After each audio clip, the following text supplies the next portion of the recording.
Thank you, Mr. Chairman. Ambassador, welcome. Thank you. So, Ambassador, you and I have had a good working relationship. We had a very good conversation in my office. We have worked together in particular concerning humanitarian crises and dissidents. I appreciated your willingness when serving as UN ambassador to speak out for Miriam Ibrahim, who was wrongfully imprisoned in Sudan and sentenced to torture and death for the crime of being a Christian. And you showed courage speaking out for her. As you know, I was very frustrated President Obama wouldn't speak out for her, but I was grateful that you did. But I also had very significant disagreements with you during your time as UN ambassador, and nowhere were those disagreements stronger than concerning Israel and concerning Iran.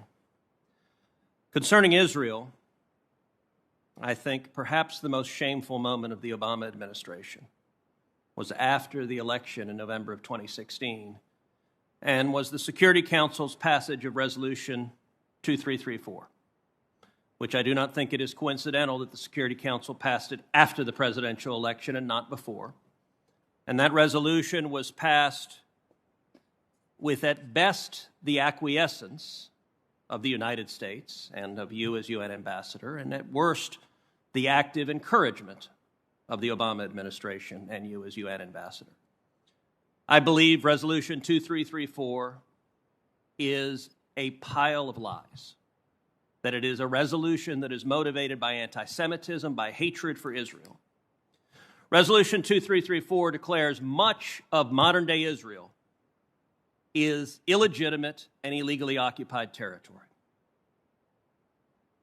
It declares the Jewish quarter in Jerusalem is illegitimate and illegally occupied territory. It declares the Wailing Wall is illegitimate and illegally occupied territory.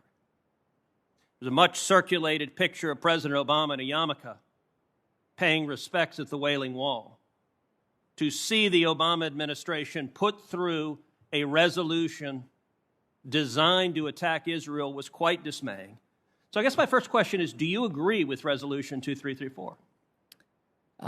Thank you, Senator. There were two sort of guiding principles that I relied upon as UN ambassador as it relates to Israel. The first was to combat bias and anti-Semitism and the unfair way that Israel has been treated at the UN and is treated at the UN.